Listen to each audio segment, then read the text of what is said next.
আসসালামু আলাইকুম রহমতুল্লাহি ওয়া বারাকাতুহু।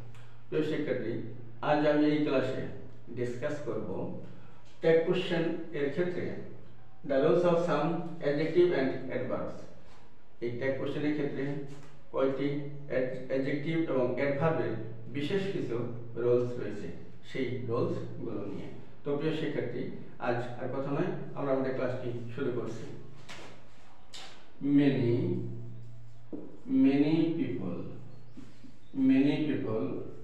joined the party, joined the meeting.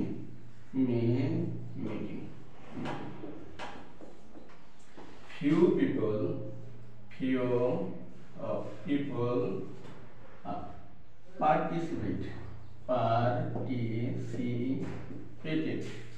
participated in discussion. প্রিয় শিক্ষার্থী, আমরা এখানে দুইটি অ্যাডজেক্টিভ দেখতে পাচ্ছি, একটি মেনি, একটি ফিউ, অ্যাডজেক্টিভ অফ নাম্বার। আমাদের এই ধরনের কিছু অ্যাডজেক্টিভ টেক কোশ্চেনে আমাদের বেশ ব্যবহৃত হয়। তো মেনি এখানে আমাদের অ্যাফার্মেটিভ অর্থ প্রকাশ করছে, কিন্তু ফিউটা এখানে নেগেটিভ অর্থ প্রকাশ করছে।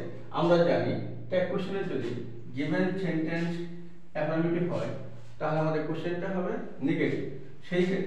সেই অনুসারে আমাদের এই সেন্টেন্সটি টেক কোশ্চেনটি কি হবে? ডিডেন্ট দে। শিক্ষার্থী, আমরা জানি ভার্ব টু থাকলে আমাদের কি হয়? অক্সিলিয়ারি হিসাবে ডিড নিয়ে আসতে হয়। সেন্টেন্সটি যদি অ্যাফার্মেটিভ হয় তাহলে আমরা এই যে নট, এই নটটি অ্যাড করে দেব। আর সেন্টেন্সটি যদি নেগেটিভ হয় তাহলে আমরা নটটি বা নেগেটিভ ওয়ার্ডটি ছেড়ে দেব বা রিমুভ করে দেব। তো এখানে আমাদের যেহেতু সেন্টেন্সটি অ্যাফার্মেটিভ আছে, টেক কোশ্চেনটি আমাদের নেগেটিভ হয়েছে, ডিডন্ট দে। ঠিক ফিউ পিপল পার্টিসিপেটেড, এখানেও আমাদের কি দেখতে পাচ্ছি? Verb two. অতএব প্রথমত আমরা অক্সিলিয়ারি হিসেবে ডিড নিব, কারণ আমাদের এখানে অক্সিলিয়ারি নেই। তো এরপর আমাদের এই ফিউ অ্যাডজেক্টিভ, এটি আমাদের নেগেটিভ অর্থ প্রকাশ করছে। অতএব আমাদের এই যে নট সমান এন অ্যাপোস্ট্রফি টি, এইটি আর আমাদের এখন অ্যাড করতে হবে না, ডিড দে। প্রিয় শিক্ষার্থী, আমাদের এই ধরনের কিছু অ্যাডজেক্টিভ এবং অ্যাডভার্ব আমাদের রয়েছে, যেগুলো আমরা এখন দেখব। Few, little, hardly, seldom, scarcely, to। প্রিয় শিক্ষার্থী, এই যে অ্যাডজেক্টিভ এবং অ্যাডভার্ব গুলো আমি এখানে লিখে দিলাম, এই অ্যাডজেক্টিভ এবং অ্যাডভার্ব গুলো টেক কোশ্চেনের মধ্যে বেশি ব্যবহৃত হয় এবং এগুলো বুঝতে একটু সমস্যা হয় যে অর্থটা কি অ্যাফার্মেটিভ না নেগেটিভ, আমরা টেক কোশ্চেন অ্যাফার্মেটিভ করব না নেগেটিভ করব। তো এই অ্যাডজেক্টিভ এবং অ্যাডভার্বগুলো যদি আমরা টেক কোশ্চেনে দেখি তাহলে আমরা টেক কোশ্চেন কি করব? গিভেন সেন্টেন্সের মধ্যে যদি এগুলো দেখি, টেক কোশ্চেনটা আমরা অ্যাফার্মেটিভ করে দেব, কারণ এই সবগুলো আমাদের নেগেটিভ অর্থ প্রকাশ করতেছে। আর আমরা আরো কয়েকটি উদাহরণ দেখব, এক্সাম্পল দেখব, আমাদের এই বিষয়টি আরো ক্লিয়ার হওয়ার জন্য। যেমন there is little water in the pond. প্রিয় শিক্ষার্থী, এখানে পুকুরের পানি নেই বললেই চলে। তো এখানে আমাদের লিটল রয়েছে, তাহলে আমাদের এখানে অক্সিলিয়ারি দেয়া আছে, তাহলে আমাদের প্রথমে কি অক্সিলিয়ারি নেব, কারণ টেক কোশ্চেনের স্ট্রাকচার হলো অক্সিলিয়ারি প্লাস সাবজেক্ট। কি আমাদের অক্সিলিয়ারি প্লাস সাবজেক্ট, টেক কোশ্চেনের স্ট্রাকচার। পরে আমাদের কি ইন্টারোগেটিভ নোট অফ ইন্টারোগেশন বা কোশ্চেন মার্ক। তো ইজ, এখন সেন্টেন্সের মধ্যে যদি দেয়ার এবং ইট থাকে তাহলে আমাদের কি নেব? এই দেয়ার এবং ইজ নিব। প্রিয় শিক্ষার্থী, এই সম্পর্কে আমার একটা বিস্তারিত ভিডিও দেয়া আছে, তোমরা যদি ভিডিওটি দেখে নাও তাহলে বিষয়টি আরো পরিষ্কার হবে। তো লিটল কি there is little water in the pond, এই লিটল থাকার কারণে আমরা কি নিলাম, এই ট্যাগ কোশ্চেনটি আমাদের অ্যাফার্মেটিভ হলো। ট্যাগ কোশ্চেনটি আমাদের কি হলো, কোশ্চেনটি অ্যাফার্মেটিভ হলো। আচ্ছা, আমি আরো কয়েকটি উদাহরণ দিচ্ছি বিষয়টি পরিষ্কার হওয়ার জন্য। প্রিয় শিক্ষার্থী, এ গোড plan scarcely leads you of hay. প্রিয় শিক্ষার্থী, এখানে আমরা একটি অ্যাডভার্ব ব্যবহার করেছি, অ্যাডভার্ব অফ ফ্রিকোয়েন্সি। scarcely এই অ্যাডভার্বে থাকলে আমরা কি করব, কোশ্চেনকে আমরা অ্যাফার্মেটিভ করব। লেটস ভার্বের সাথে এস ইএস আইএস থাকলে আমরা জানি যে এটা প্রেজেন্ট ইনডেফিনিট টেন্স, এবং প্রেজেন্ট ইনডেফিনিট টেন্সে অক্সিলারি না থাকলে আমরা কি করব, ডু ডাজ কি ধার করে নিয়ে আসবো। তো এখানে আমরা কি নিয়ে আসবো, ডাজ। এখানে আমাদের কি ডাজ। এরপরে এই যে ঘোড প্লান, এটা নাউন, এই নাউনের প্রনাউন আমরা বসাবো। ডাজ কি, ডাজ ইট। তো প্রিয় শিক্ষার্থী, I am to wake or to work. প্রিয় শিক্ষার্থী, এটি এখানে অ্যাডভার্ব এবং conjunction. I am to wake to work। প্রিয় শিক্ষার্থী, এখানে আমাদের কি এই যে to আমরা দেখতে পাচ্ছি, আমি বলছি যে এই ধরনের অ্যাডভার্ব থাকলে আমাদের কি হবে, কোশ্চেন করার জন্য অ্যাফার্মেটিভ করতে হবে। তাহলে কি am I। তো প্রিয় শিক্ষার্থী, এখানে am, এরপর আমাদের কি সাবজেক্ট I, am অক্সিলারি এখানে আমাদের দেয়া আছে, আর আমাদের কি হলো আমাদের সাবজেক্টই I, তো অক্সিলারি প্লাস সাবজেক্ট। তো প্রিয় শিক্ষার্থী, আমরা কি দেখতে পেলাম, সেন্টেন্সের মধ্যে যদি ঠো এবং টো থাকে, এটা অ্যাডভার্ব নেগেটিভ অর্থ প্রকাশ করে। তো প্রিয় শিক্ষার্থী, এখানে কয়েকটি এক্সেপশন রয়েছে, সেই এক্সেপশনগুলো আমরা একটু দেখব। there is scarcity of fishes। প্রিয় শিক্ষার্থী, এখানে আমি উপরে লিখেছিলাম scarcely, আর এখন লিখেছি scarcity। তো প্রিয় শিক্ষার্থী, এটি অ্যাডভার্ব, এটি নাউন, এটি অ্যাডভার্ব, এটি নাউন। আমি আবার বলতেছি, scarcely অ্যাডভার্ব, scarcity নাউন। আমাদের কথা ছিল অ্যাডভার্ব এবং অ্যাডজেক্টিভ নিয়ে। তো এখানে আমাদের এই যে scarcity নাউন বিদায় এখানে নেগেটিভ হবে, এটা অ্যাফার্মেটিভ অর্থ প্রকাশ করতেছে। তো isn't there। প্রিয় শিক্ষার্থী, আমরা দেখি বিভিন্ন প্রতিযোগিতামূলক পরীক্ষায়, বিশেষত এসএসসি পরীক্ষায় আমাদের স্কেয়ারসলি এবং স্কেয়ারসিটি অতি বেশি মাত্রায় দেয়া থাকে। তো আমরা এই দুটি পার্থক্য ভালো করে বুঝে নেব। স্কেয়ারসলি অ্যাডভার্ব আর স্কেয়ারসিটি নাউন, এটা আমাদের অ্যাফার্মেটিভ অর্থ প্রকাশ করছে, আর এটা নেগেটিভ অর্থ প্রকাশ করছে। ঠিক এই রকম আরো দুটি এক্সেপশন রয়েছে।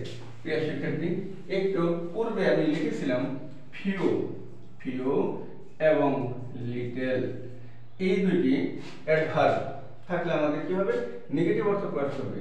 কিন্তু এই ফিউর পূর্বে যদি আমি ই দিয়ে দিলাম, আর এখানে আমি একটা এ দিয়ে দিলাম, এবং এখানে কি দিয়ে দিলাম, একটি এ। এখন এ ফিউ এবং এ লিটল, এটি আমাদের সেন্টেন্সে থাকলে অ্যাফার্মেটিভ অর্থ প্রকাশ করবে, তখন আমাদের নট হবে। কিন্তু শুধু ফিউ থাকলে নেগেটিভ অর্থ প্রকাশ করবে, লিটল থাকলে নেগেটিভ অর্থ প্রকাশ করবে।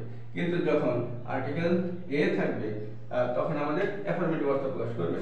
যেমন সেই পূর্বের সেন্টেন্সগুলির মধ্যে যদি এরকম থাকে, there is a little water in the pond, in the pond. প্রিয় শিক্ষার্থী, এ লিটল থাকার জন্য সেন্টেন্সটা আমাদের অর্থ প্রকাশ করতেছে, কিছুটা পানি রয়েছে। তো আমি এখন কি করব, কোশ্চেনটি অ্যাফার্মেটিভ করব, ইজ। তারপরে আমাদের কি হবে, নট এর সংক্ষিপ্ত রূপ ইজেন্ট, এরপর আমাদের কি লিখব, সাবজেক্ট, এরপরে সাবজেক্ট লিখব দেয়ার। তো প্রিয় শিক্ষার্থী, এগুলো ছিল আমাদের কি অ্যাডজেক্টিভ এবং অ্যাডভার্ব। আরো কিছু নেগেটিভ অ্যাডভার্ব রয়েছে যেগুলো থাকলেও আমাদের নেগেটিভ ইনফরমেশন দেওয়া সত্ত্বেও আমাদের ট্যাগ কোশ্চেনটি নেগেটিভ করতে হয়। আমরা এই জাতীয় কয়েকটি অ্যাডভার্ব আমরা দেখব। প্রিয় শিক্ষার্থী, প্রথমে আমি ধরে নেই not only, not only, but, but also, also, neither, neither নর। প্রিয় শিক্ষার্থী, এই যে করেলেটিভ কনজাংশন দুটি, এই করেলেটিভ কনজাংশন যদিও আমরা দেখতে পাচ্ছি নট অনলি, নেইদার যে আমাদের নেগেটিভ ইনফরমেশন, তবে এগুলো সেন্টেন্সের মধ্যে থাকলে অ্যাফার্মেটিভ কি অর্থ প্রকাশ করবে এবং কি আমাদের কোশ্চেনটি নেগেটিভ করতে হবে। যেমন not only, not only Rina, but also her classmates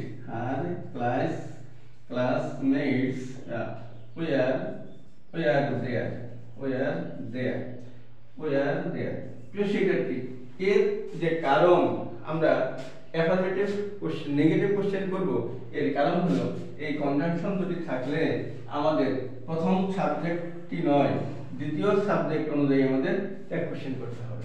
প্রিয় শিক্ষার্থী, এই জাতীয় করেলেটিভ কনজাংশনে আমাদের দুটি সাবজেক্ট থাকে, একটি সাবজেক্ট এবং কি আরেকটি সাবজেক্ট।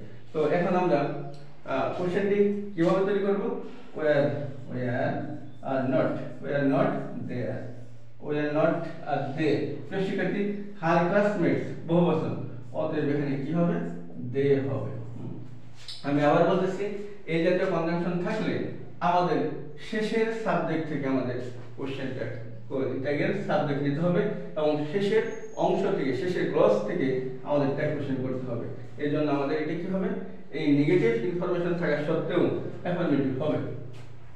তো প্রিয় শিক্ষার্থী, আমি আরো একটি উদাহরণ দিচ্ছি বিষয়টি আরো পরিষ্কার হওয়ার জন্য।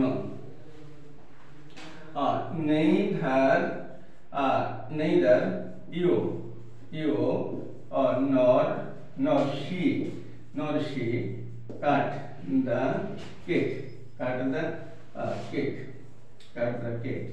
প্রিয় শিক্ষার্থী, এখানে আমাদের সেই একই কথা যে আমাদের প্রথম সাবজেক্ট অর্থাৎ প্রথম ক্লজ আমরা ছেড়ে দেব, দ্বিতীয় ক্লজ থেকে আমাদের ট্যাগ কোশ্চেন করতে হবে। তো এখন এই যে কাট এটি কি ভার্ব টু, কারণ এটি যদি ভার্ব কি প্রেজেন্ট ইনডিফিনিট হতো বা প্রেজেন্ট টেন্সে থাকতো, এখানে এস ইয়েস অথবা অন্য কিছু একটা থাকতো, কারণ এখানে থার্ড পারসন সিঙ্গুলার নাম্বার।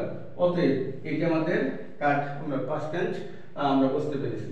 তো কাট পাস্ট টেন্স থাকলে আমাদের কি হবে, ডিডেন্ট। আচ্ছা, ডিডেন্ট। তারপর আমাদের সাবজেক্টটি কি, শি, সাবজেক্টটি শি। তো প্রিয় শিক্ষার্থী, আমি আবার রিপিট করতেছি, আমাদের এই কনজাংশন কোয়ালিটিভ কনজাংশন যদি থাকলে আমাদের শেষের ক্লজ থেকে আমাদের ট্যাগ কোশ্চেন করতে হবে। তো প্রিয় শিক্ষার্থী, আমরা আরো একটি এক্সেপশনাল রুলস আমরা দেখব। Not I, Fahad went to market. শিক্ষার্থী, আমরা এই সেন্টেন্সের মধ্যে দুটি পার্ট দেখতে পাচ্ছি, একটি নেগেটিভ পার্ট আর একটি অ্যাফার্মেটিভ পার্ট। তো সেন্টেন্সের মধ্যে যদি এইরকম দুটি পার্ট থাকে, অর্থাৎ অ্যাফার্মেটিভ এবং নেগেটিভ পার্ট থাকে, আমাদের নেগেটিভ পার্টটি ছেড়ে দিয়ে অ্যাফার্মেটিভ পার্ট থেকে আমাদের কি করতে হবে, ট্যাগ কোশ্চেন করতে হবে। তাহলে আমাদের ভার্ব টু থাকলে আমরা জানি ডিড হবে, তার সাথে আমাদের নট হবে কারণ এটি অ্যাফার্মেটিভ, ডিডেন্ট। সাবজেক্ট ফাহাদ, এরপর আমি কি লিখব, হি, সাবজেক্ট কি হি লিখে দিলাম। তো প্রিয় শিক্ষার্থী, আমরা এখানে কি দেখতে পাচ্ছি? আমরা দেখতে পাচ্ছি একটি সেন্টেন্সের মধ্যে দুটি পার্ট থাকলে নেগেটিভ পার্টটি অর্থাৎ নেগেটিভ অংশটিকে আমরা ছেড়ে দিয়ে এই অ্যাফার্মেটিভ পার্ট থেকে আমরা কোশ্চেন টেক্সট তৈরি করব। তো প্রিয় শিক্ষার্থী, আরও একটি উদাহরণ দিচ্ছি আমাদের এই বিষয়গুলো ক্লিয়ার হওয়ার জন্য। যেমন নট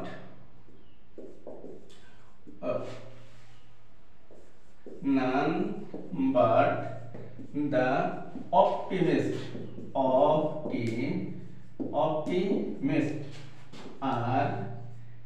accepted by all। প্রিয় শিক্ষার্থী, এখানে আমাদের none but এটা আমাদের নেগেটিভ সেন্টেন্স, কিন্তু এটা আমাদের কি অনলি থেকে আমাদের নেগেটিভ এসেছে। তো এর অর্থটা হলো অনলি, নান বাট অনলি থাকলে আমরা সেন্টেন্স নেগেটিভ করার জন্য আমরা কি করি? নান বাট নিয়ে থাকি যদি পার্সন হয়। তো সেই হিসাবে আমাদের কি হবে এখানে? aren't they। প্রিয় শিক্ষার্থী, অপটিমিস্ট প্লুরাল নাম্বার। তো আমি আবার বলতেছি, none but the optimist are accepted by all. যদিও এটি দেখা যাচ্ছে নেগেটিভ ইনফরমেশন রয়েছে, তবে এটি অ্যাফার্মেটিভ অর্থ প্রকাশ করছে, কারণ আমরা সেন্টেন্সটি যখন অ্যাফার্মেটিভ ছিল নেগেটিভ করার জন্য নান বাট নিয়েছি। এই নান বাটটি অ্যাফার্মেটিভ অর্থ প্রকাশ করতেছে, অর্থাৎ অনলি এর অর্থ প্রকাশ করতেছে। এই জন্য আমাদের এই ট্যাগ কোশ্চেনে আমাদের কি হয়েছে? আরেন্ট অবজেক্ট হিসাবে আরেন্ট এবং অপটিমিস্ট এর প্রোনাউনটা দে। প্রিয় শিক্ষার্থী, আজ এই পর্যন্ত। ভিডিওটি যদি ভালো লেগে থাকে তাহলে তোমার বন্ধুদের মাঝে শেয়ার করবে এবং সাবস্ক্রাইব করে পাশে থাকবে, যাতে এই ধরনের পরবর্তী ভিডিওটি সর্বপ্রথমে তোমার নিকটে যায়। তোমরা সবাই ভালো থেকো। আসসালামু আলাইকুম।